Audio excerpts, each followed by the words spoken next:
All right, so I just left the DMV. I'm trying to get this down here a little bit. I just left the DMV in Daly City. A few days back, I did go and find my Social Security card up at the farm.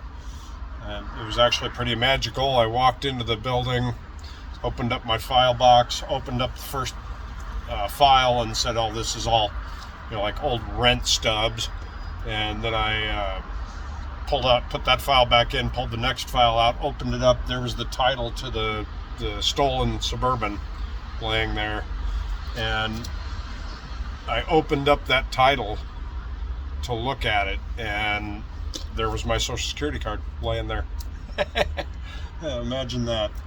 So that was on Thursday. Friday, I worked up in San Rafael helping this guy set up his machinery, and I also installed a bilge pump in his boat. Why it didn't have one is beyond me, but anyway, so I did that. Then I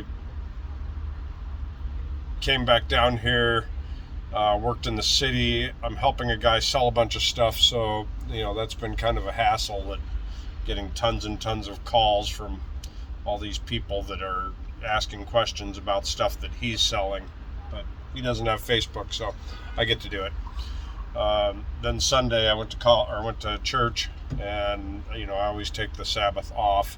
I've been doing that for a couple months now, and then yesterday was Monday, and I was going to go in there yesterday, but I had so much stuff stacked up, and then I started getting messages from people wanting to buy stuff from Jack. So by the time I was ready I'd done dishes, walked the dog, took a shower. It was like 2:30 in the afternoon, and it's the DMV. Nothing can happen in a couple of hours at the DMV, which is pretty correct. It's Tuesday now, so I went in this morning. I took a shower, walked the dog and the bird, headed out. Got over there. Parking lot's empty. It's the emptiest I've ever seen that DMV. I got to park front row because it was so empty. There was just literally like nobody there.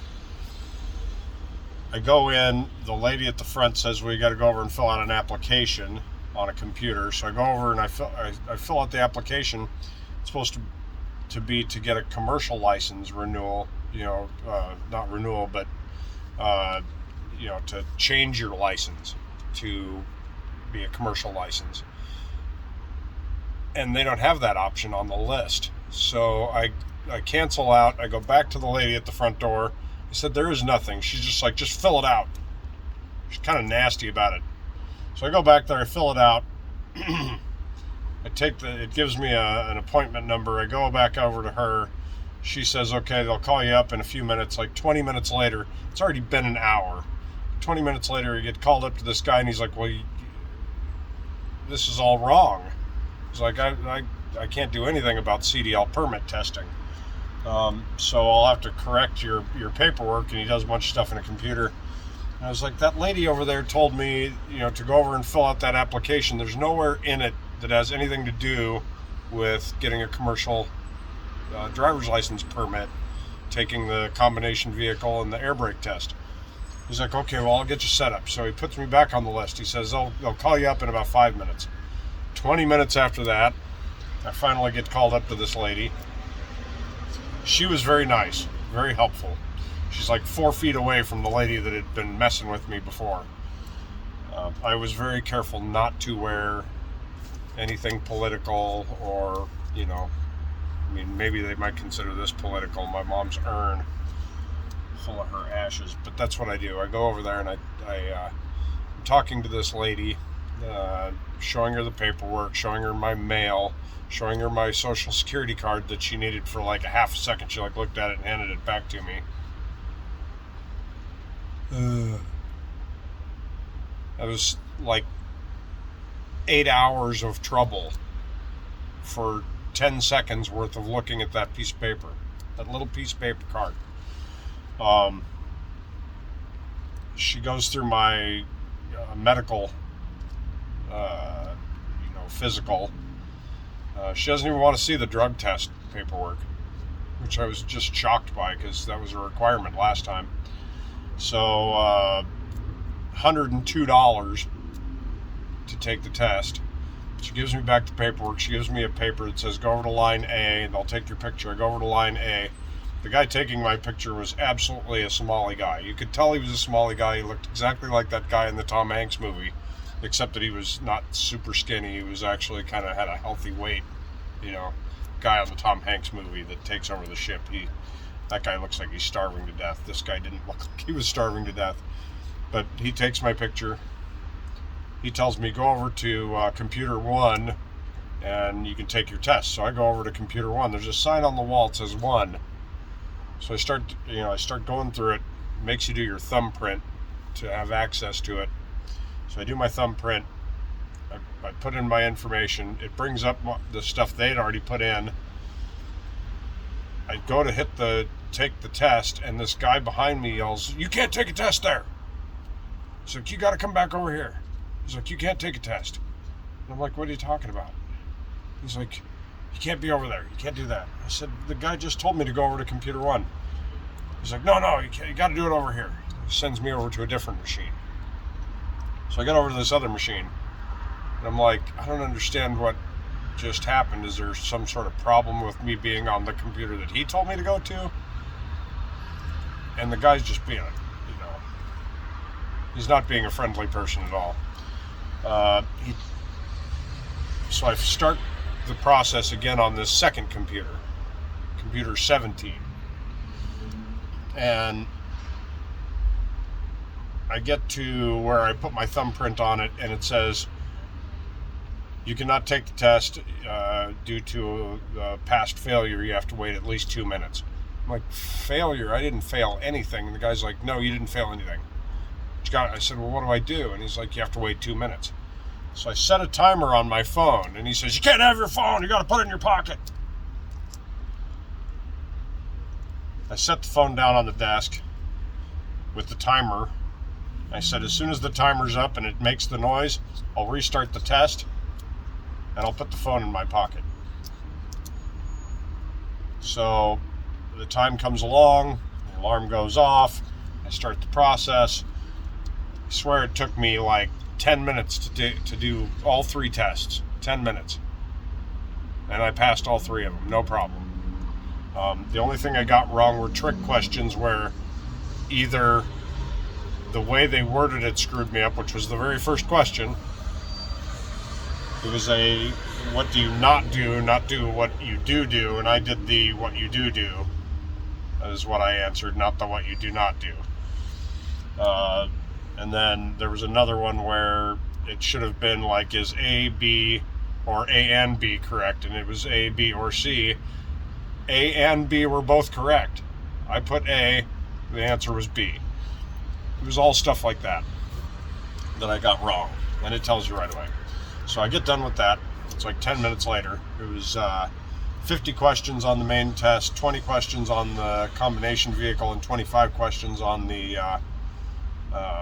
air brakes. So, 95 questions, and I wipe it all out in no time. Pass all 3. So then I'm standing there waiting for that guy because it doesn't tell me what to do. This lady standing nearby is like, "Well, just wait here." So I wait here, and I wait here, and I wait here. It's now been 3 hours since I walked in the door. And I've only actually been dealing with people for 5 minutes of it, maybe, other than the lady at the front door that was a pain in the butt. So I go back to the first lady, or the second lady, the guy that I first went to that transferred me to the other lady, and then 20 minutes, and then I got to go to her. I go back to her. She takes the paper that she gave me. She goes off. She fills out some paperwork. She signs a couple of logs. She goes over and gets, I'm assuming, a supervisor's approval, because she goes around to the other side, has some lady sign something, comes back, has me sign something, makes a couple copies, and hands me my permit. Paper permit. And she's like, that was the fastest I've ever seen anybody take that test. Or those tests. I said, well, there's no line. I just pretty much walked right up and did it. And I even got screwed with by the one guy and started it on a wrong computer, on another machine, and they wouldn't let me finish it over there. So, here we are. And she's like, well, congratulations, you passed. Here's your paperwork and have a great day. So I leave. Called the school, told them. Now I'm sitting over at Costco because I only have $25 to my name. My rent was paid last night. I just spent $102 at the DMV. I haven't spent anything other than fuel in 4 days, and the last thing I bought 4 days ago was a case of water. These, which I hate buying these, but the water in the marina is terrible. And a thing of spring mix at Costco. And now my Costco membership is expired. Just expired 3 days ago. And so, unless I make enough money to renew my membership, I can't go into Costco without an Instacart order. And I've been sitting here waiting for an Instacart order for a half an hour. It is a Tuesday, which is a terrible day for Costco or for Instacart. But it says it's busy. It's not busy. Half an hour to sit here and rot is not doing me much good. I think I'm just going to end up going back to the boat. And I have some Italian sausages, and I have green chili, but I've been eating that like crazy. I have some split pea and ham soup, but I just don't feel like eating that. I have bacon and eggs, sausage and eggs. I'm not really doing carbs right now.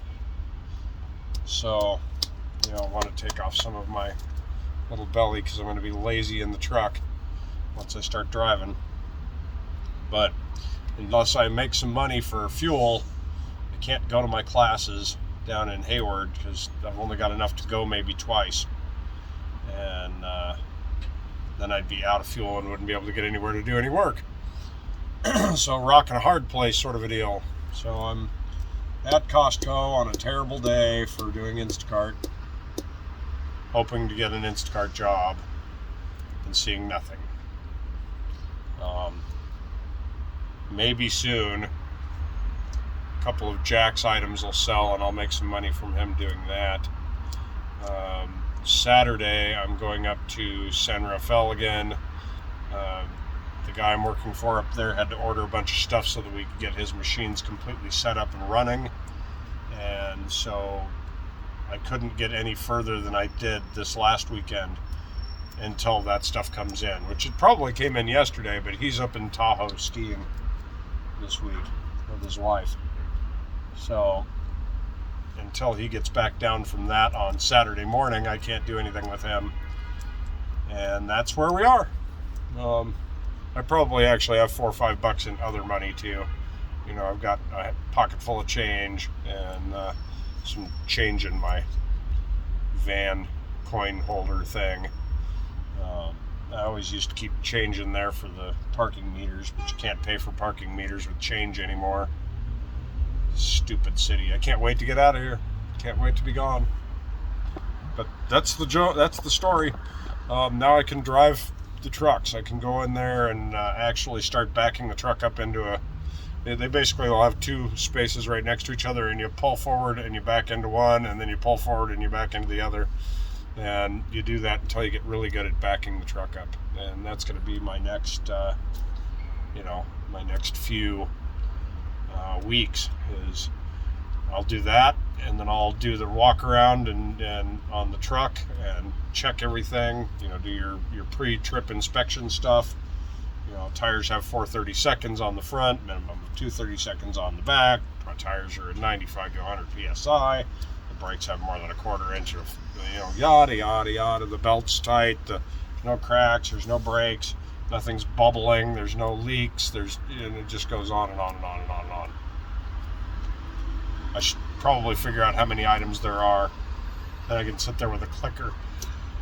Remember if I missed anything.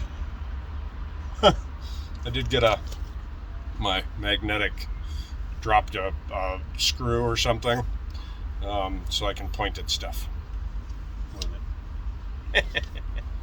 it. See you guys.